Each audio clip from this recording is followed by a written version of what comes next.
Hey everyone, Cursed Deck Builder here, making our way to 10,000 decks assisted.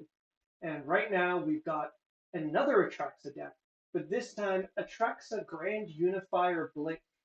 This deck comes to us from Inexcusable16, who says, I'd love for some advice on my Flicker Atraxa deck. No direct questions, but there's a lot of work we can do here. This is also kind of fun for me because we just did an Atraxa deck, but the other Atraxa. And within that deck, Atraxa Grand Unifier was in there. And I talked about how that card didn't belong in that deck. And here, let's see what happens when we put Grand Unifier at the head of our deck and what we can do in a Blink variant. As always, the deck list is in the video description below, and I highly recommend you go and take a look at it as we look at the deck. Take a look yourself, see what you can change, see if you have any suggestions you can make. There's a lot of cards in Blink archetypes, and I won't be able to go through all of them, especially in 4 colors. So it's really helpful for you to be able to take a look yourself, especially if you're interested in this archetype and this commander, which, funnily enough, I am. I was just playing my advanced Blink Commander deck recently, and it won the game, but I was kind of dissatisfied with the limitations I had with the colors. And looking at this immediately makes me realize I own an Atraxa the Grand Unifier. Why not make it into my advanced Blink into a 4-color Blink? That's at least what I'm thinking. So this will be a very helpful, deck assist video because I'll be keeping in mind of what I can do for my own deck.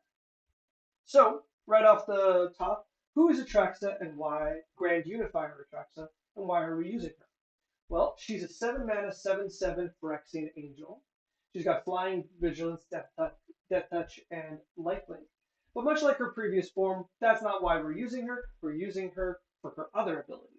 And here, Atraxa's ability is that on Enter the Battlefield, you reveal the top 10 cards of your deck, and you put a card of each type from that revealed pile into your hand. Now, my Blink deck definitely had a problem with closing the game and finding the win conditions, and having a commander that you can blink to not draw 10, but look at the top 10 and draw the cards in order to win is particularly helpful. So I really like this idea already. Let's take a look at our mana curve. It's a bit wonky. You can see here I've highlighted the 7s and the 8s.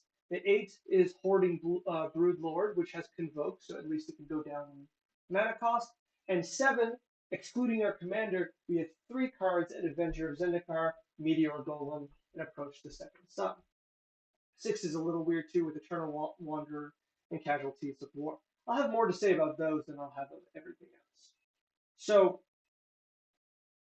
we generally are fine with higher mana costs in Blink decks because Blink decks tend to also double as ramp decks because some of the best cards that you can Blink tend to be ramp cards. Now I can see we're kind of lower on those, but you can still see them here as Wood Elves is here, and down below is Solemn Simulacrum. I know there's a few others that I play, but you could probably play quite a few ramp cards, creature-based ramp cards in this deck. And I guess we'll get to that in a second, but we have now a card advantage engine in the command zone, so we should be putting our mind towards mana ramping and less towards card draw and card advantage, because that's the half that we have. So let's see what we have here really quickly. And the thing that kind of catches my eye almost instantly is that we have a selection of cards that are a little off theme here and there. So, for example, nice and easy is Daxos Blessed by the Sun. Don't get me wrong, the idea of gaining 1 life here and there on every blink isn't bad. And I think it's pretty safe to say Daxos can gain you about 10 to 15 life if it's around the whole time. But gaining that amount of life doesn't really do much for us. One of the things about Blink decks is that they're really heavy on triggers and really heavy on attention, if that makes sense. You're doing a lot constantly. My problem, this was on Saturday, I played my Blink deck, is that I did so much, but so little that actually was what's putting me towards winning the game. And Daxos particularly falls into this scenario. We don't have cards that benefit from the life that's being gained here. All we're doing is just padding our life total, which if we're at the point that we are blinking our creatures at such a volume that Daxos is gaining us considerable life, well, I'm going to suggest that 15 to 20 life that you gain won't actually matter, as your opponents will probably aggressively target you in order to kind of put you behind on board. With that in mind, I'm not particularly a big fan of Daxos here. Also, being white is kind of prohibitive, with the rest of the deck, you know, being 4 colors. Albeit that black will be the lowest of our colors. It's just to be expected because black doesn't have a lot of blinking. It's still something to consider that a double white card is kind of hard to cast. Then I want to look at, much like Daxos, other cards that kind of don't really do as much. Right here we have another mana ramp. We have both Gala Greeters and where is it? Gala Greeters creates a treasure token every time you play another card, is what I'm suggesting, because it is the more powerful, you know, it's the more powerful of the 3 options. So if you're only getting 1 ETB per turn cycle, you are getting a treasure token. So we have Gala Greeter that works with our blinks to give us mana.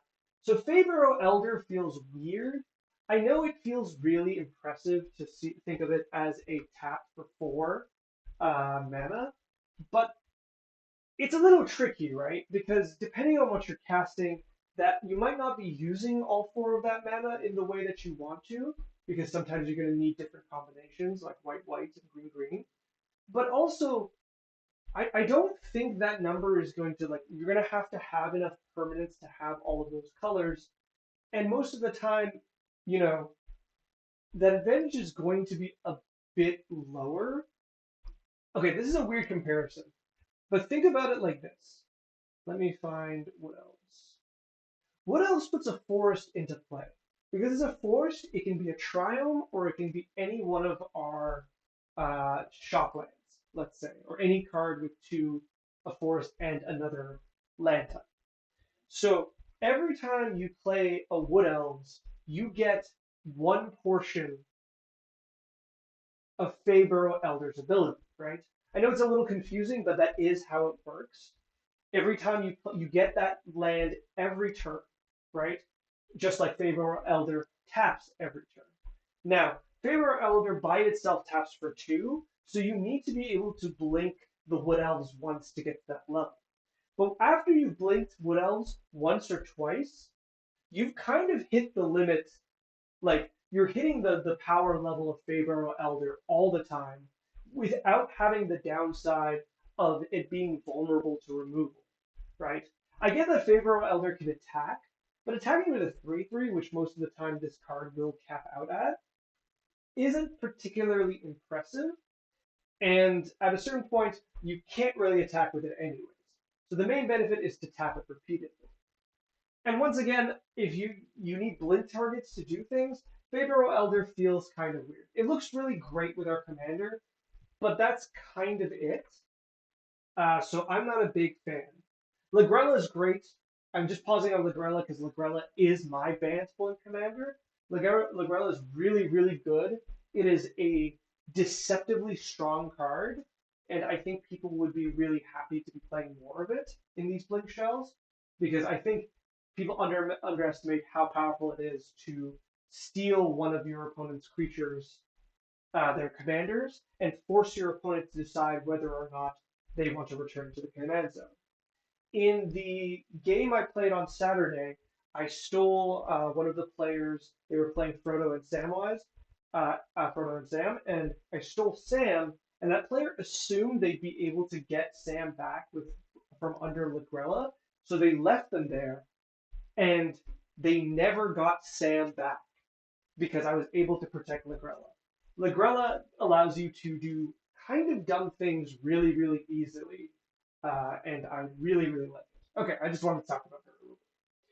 Looking down, another card that kind of sticks out at me a little bit is Odric.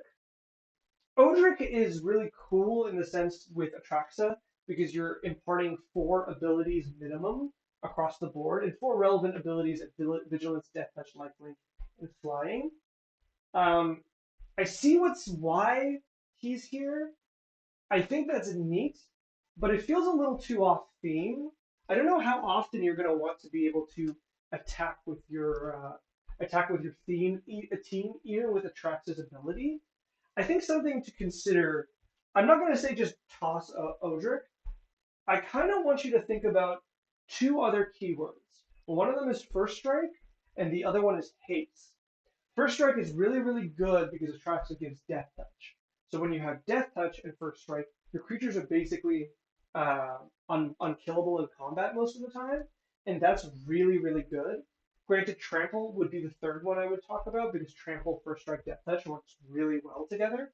But being able to give First Strike would make your team pseudo unblockable more than flying itself, where your opponents don't want to block at all. So I would consider that. And then the other one I would consider is haste, because once one creature has haste, all your creatures have haste. It's a bit tricky because haste is usually in the one color you don't have in red, but crashing drawbridge, and a few others can let you have it. It's just something to think about because if you added those abilities to your pool and then you play Odric, you have a very, very scary board, even if they're not particularly big. And I'm just going to leave that there. I think it's something to consider. I think it's something cool. I think Chupacabra is fine. I think there's 5 mana versions that might be just a little better. But all in all, I think this is fine. The 2 black seems a bit tough, but to be fair, I think all of them will be 2 black for this kind of effect. So I have no problem here. And looking down, the rest of the pile looks really, really good. The one thing I noticed that's missing is Peregrine Drake is incredibly powerful, and I generally want something to pair with Peregrine Drake.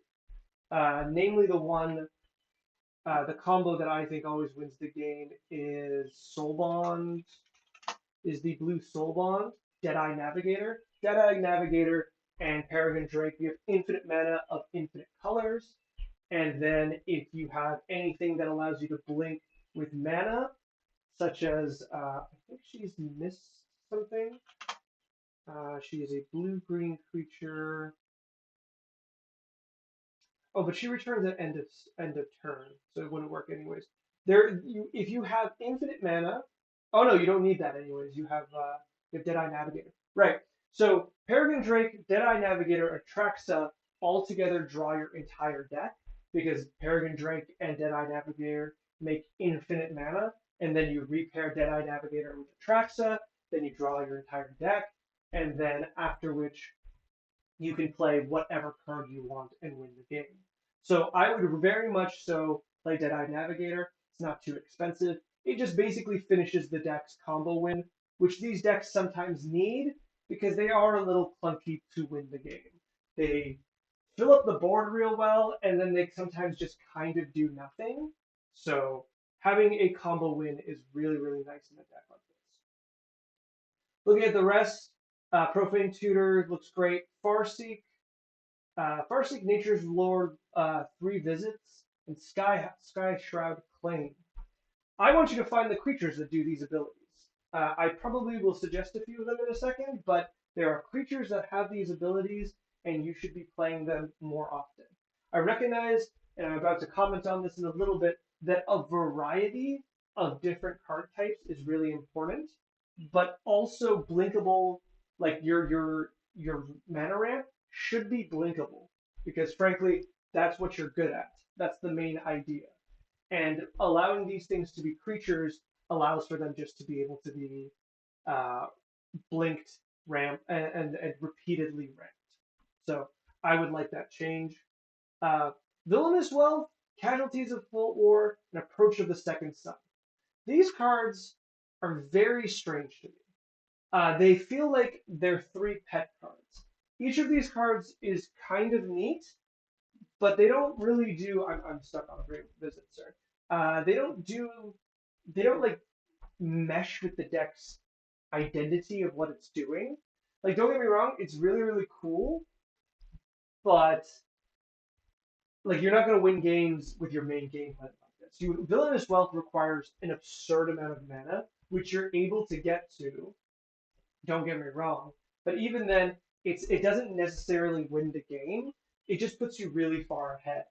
And this deck is really good at putting itself at very far ahead, and it's really bad at finishing the game. So I don't particularly love Villainous Wealth. Casualties of War similarly feels like a really strong card for a different deck. This isn't the kind of deck that wants to make, everyone hate you more, which Casualties of War absolutely does, because in order to have all of these destroy effects, you need to spread them about to all your opponents. So you're gonna make all the enemies in the world, and it doesn't seem on theme. It also is another card with two black pips, which I think you should try to just reduce that number of black pips because it is your color that is the hardest to get.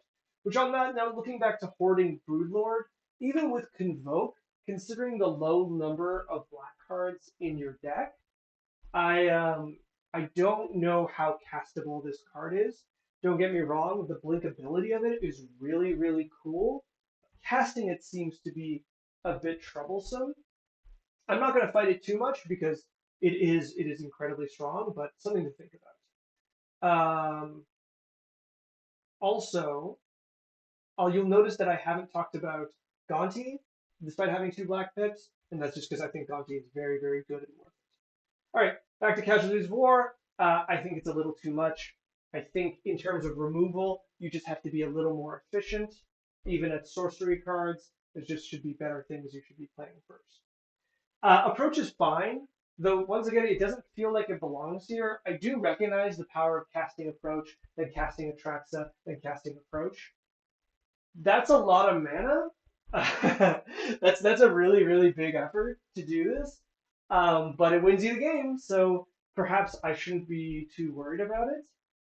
It just does kind of stick out as a strange inclusion here. Then going to instance, a few of these are a bit strange. Force of Negation, Counterspell. Traditionally, this isn't the kind of deck that really cares for this kind of stuff. I think if you want this ability, you might be happier with like a Dispel or another one mana card, because once again, double pips is tough in a deck like this, and holding up mana can be tough because you can have so many game actions per turn. But I'm not against it. I think it's fine. It just sticks out to me. I think I think something also that I'm looking at that's kind of catching my eye is I wouldn't mind perhaps Beast Within or Generous Gift can fit in here. You have the means of having a little more removal, and I don't think it's a bad idea. I think there's a lot of blink abilities, and perhaps there's going to be a point that you have too many, which is kind of what I feel like sometimes in my blink deck, where I'm drawing cards and I'm just drawing into more blink cards, and that cycle just kind of keeps going. Like one of the cards I have is, I want to say Cloud. Wow, Cloud Shift. I know there's Cloud Shift, but Cloud something.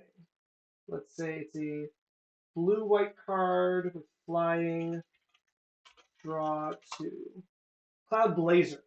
Cloud Blazer is one of my favorite cards in an archetype like this. Much like Drifter, it enables you to dig a lot deeper than you expect to really quickly.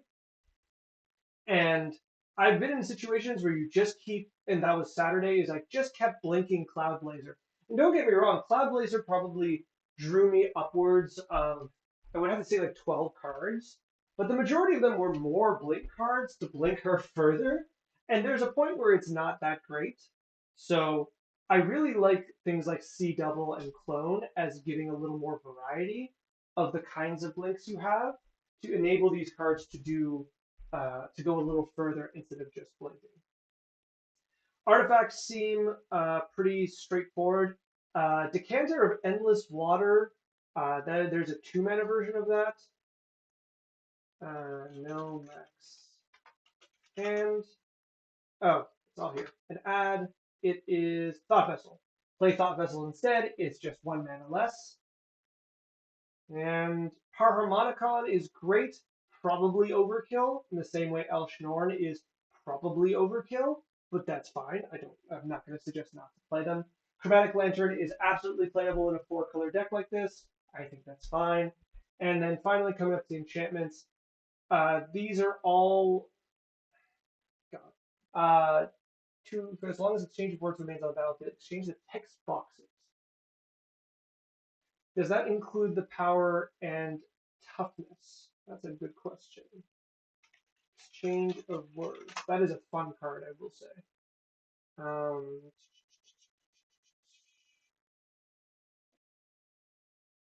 I'm going to assume no, because it doesn't say anything.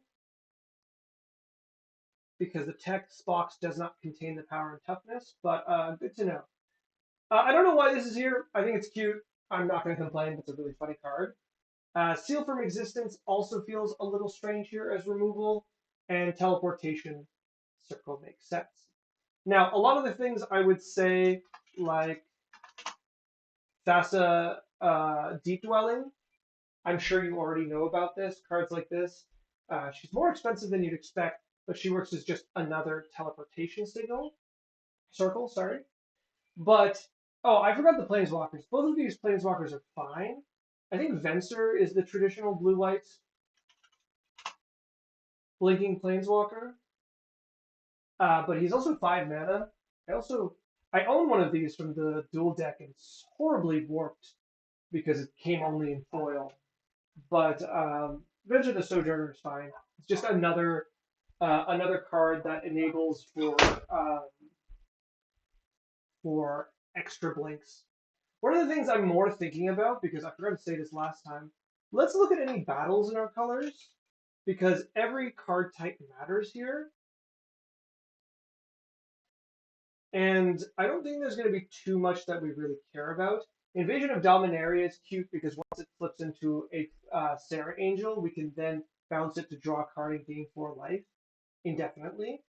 Invasion of Fiora is 6 mana, but is a board wipe, which also means that once you blink Marchesa, it's a board wipe. I think that's really, really cool and something worth working on. Also, in the same way, Invasion of Lorwyn. In fact, I would probably play Invasion of Lorwyn over Ravenous Chupacabra, even though it has a higher mana cost, because it'll give -X for lands, and then you can destroy it, turn into a creature, and then you can use it again. You know what? I've said all of that, and now I'm not so sure. That's a lot of work. Ravenous Chupacabra probably is much better. I think Fiora is much better because it's a full board clear. I think you could probably even get away with Zendikar, which there's Invasion of Zendikar that puts 2 base. Like, for example, Invasion of Zendikar should be played above Sky Shroud's Claim, even though Sky Shroud Claim puts 2 forests untapped. I get the power there. But Invasion of Zendikar is 3 to flip, which is very doable. And then when you blink the Awakened Skyclave, all of a sudden you get 2 more lands into play. And then you can do it again. I think that's really cool. I think that's definitely something worth getting into. But once again, the main reason we're doing these is more to do with the fact that this is another card type that Atraxa can get. I don't think you need to play more than 1, 2, or 3, but I think it is something worth considering because it is just another type of card in your toolset. Let me see. I think those are most of the cuts that I would suggest. I think the tutors are really good. Like the profane tutors are really nice use of black here. I think though difficult to set up, our Hoarding Broodlord is really good here. But once again, I'm going to go into enter the battlefield and search library. Because I think these cards are going to be the most powerful in your deck. So let's go mana value. And let's see what we can grab here. So the first one, we can't use Loyal Warhound and other, where are they? Knight of the White Orchid effects, because you are going to be the player with the most lands, almost guaranteed. So if you want that effect, Sylvan Ranger at 2 mana, Sylvan Ranger puts a land into your hand every time. Far Even Health you're already playing, but I would then also consider, where is the dinosaur? Spring Bloom Druid is a really nice turn one land into 2 different colors. Topiary Stomper is also a basic into play, not as strong as Farhaven, but more abilities like this are generally really, really good because you want to be able to blink them as much as possible. Fierce Empath is 6 mana or greater, and looking here, being able to tutor your Hoarding Broodlord is pretty cool. Once again, difficult to cast, but if you're building around the idea that you're going to be able to grab it, that's pretty good. It also will grab the, I can't remember it already, the Soul Bond. The Soul Bond. Deadeye Navigator. It can also grab Deadeye Navigator. I'm not playing this card, and I'm feeling that I should play Fierce Empath because I think that's really, really good. So any creature tutor, any land tutor immediately goes up in value. I'm going to look at the top end really quick. Probably not a lot that we're going to want, but it's something worth considering. 5 mana. Runescar Demon feels like a bit much. It's very close to convoking. Is it convoking Broodlord? Hoarding Broodlord, sorry. They're right beside each other. I should have looked. They're very similar cards, but they kind of. I would play one. I have both cards, so I think I want to. I agree with you, and I want to try the Hoarding Broodlord as well. But when I really think about it, mana is rarely the thing that holds this deck back. It is most often getting the right cards. So its ability to ask to say spells you cast from exile have convoke seems to be less important.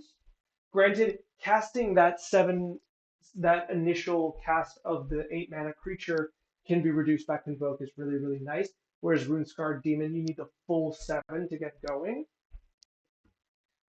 But on one hand, are you casting spells from exile otherwise to get advantage of the convoke? Probably not. And on the other hand, is a card is a card safer in exile than in your hand? Yes. Um, and you exile face down, so it's not like people know. It's close. These 2 cards are really, really close to each other, and I would definitely try one and or both. If you're finding Hoarding Broodlord is hard to cast, Runescar Demon's there for you to solve that problem. All right. Then there's a few cards that I think generally you could add in. I said about Blink, but exile creatures and instant. And I guess we should put return as well. Semester's End is one that I play that I think is particularly good because it's much like Eerie Interlude. It's any number of creatures, and they come back with +1/+1 counters. I think that's cute. But the ability to rebuy a bunch of creatures is particularly good. And the fact that it dodges a board clear, which all of these ones do, but this one specifically feels really, really strong. Lae'zel's Acrobatics is the other one that I play, but this one notably does not let you choose. You exile all your creatures and you get them all back. That's not necessarily the greatest thing. Uh, I'm going to mention this for 2 things. One, sometimes there's certain creatures you don't want to get exiled, and this is kind of against that. But the other thing is, and I know this might be silly, but it is too many triggers. I exiled like 12 to 13 creatures and it was too many. It was too many cards and triggers to count. I did win that game, and I won it pretty handedly, but it took a really long time. And the only thing that, breaks the hearts of your opponents even more is when it takes even longer because you got to resolve 12 triggers. I also had a few other cards that trigger, which I'm going to suggest to make this harder, which would be things like Guardian Project. Guardian Project makes every blink and every ETB draw you an extra card.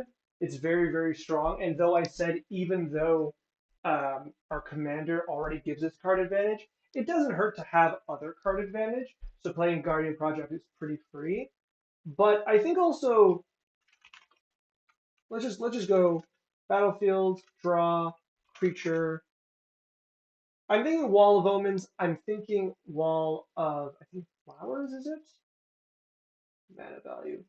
Every single one of these cards, from Elvish Visionary to Fibblethip to where's our walls? They'll be at the end. Wall of Blossoms, Wall of Omens, and so on and so forth, are particularly strong cards because they will all replace themselves and they give just a little oomph on every time you have a blink and nothing to blink. But you don't need to play very many of these. Once again, your commander already does this. So Coiling Oracle already is the start, but I don't think it would be much of a loss to be playing some combination. Something like Spirited Companion really catches my eye because it counts as both an enchantment and a creature for Atraxa. So you can get any, it fills in for the one you don't want, or you have more of. So in most cases, considering the number of enchantments in your deck, Spirited Companion is an enchantment and not a creature. A 2-mana 1/1 cycling creature isn't impressive, but if you blink it a few times with either the cards that blink multiple creatures at once or one of those recurring blink effects, you're not going to be too sad about it. It's an extra card, and I think these are fine to play. They just kind of help the deck get off the floor at the start, and they allow you to have a lower curve at the start while still having not treating it as you know too much of a damper on the deck because it always lets you draw guaranteed going forward. All right, I think I've talked a lot. I have. I really like the deck. I want to see another draft. I'm going to start working on my own draft later today. I have this deck in paper, so I'll put up some piles and everything.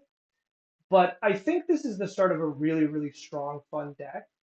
I think it'll benefit from having a tutor direction. Now, I don't know if you don't want to play win the game combos, but this is specifically what's the combo? What you need is the Soul Bond creature. You need Peregrine Drake or something equivalent, and Atraxa's in your command zone, so that's fine. And then you just need something to do once you have all the cards in your hand. Lab Maniac or Thassa's Oracle would be fine. You could also use any form of, overrun effects or repeated blink effects. If you have a mana outlet of any kind, I can't even, anything, literally anything works here, right? Any card that forces your opponents to draw cards, forces your opponents to mill, forces your opponents to take damage. You're in a lot of colors. You are already playing E-Wits, so you can buy back your cards if needed from the graveyard. If you have, honestly, if you have a card that says, what do we call it? You have a card that says ETB deal 1 damage, and Ghostly Flicker, an Eternal Witness, and Infinite Mana. That's really all you need. The possibilities are endless. And it might be a little fun to not play Thassa's Oracle and have to find your way through. Honestly, actually, all you need to do, I should have said this, is all you need to do is play. So you have infinite mana, and then you play Gonti, Lords of Luxury, Eternal Witness, and Ghostly Flicker. With infinite mana, that wins you the game. You mill out all your opponents, even though you're out of cards, it's fine because their turns go first. and after their upkeep, each of them lose the game. So there you go. That would be my suggestion, so you can close games. But otherwise, this is a very strong deck. I'm really going to be taking a look at it myself to have my own shot at it. But I'd really like to see what you do with it because inspiration goes both ways, right? And I would like to learn more about the things that you're trying. I hope this deck assist video was helpful. I think there's a lot going on, and a lot of it's really positive. So I hope this is guide you in a direction that you're happier with the deck. But when you're ready to send me the new draft or a draft of any deck, there is a form in the video description below. And I'd also love it if you did the like, comment, subscribe YouTube thing. Always helps the channel, and I would be very grateful. All right. Good luck on your Atraxa deck.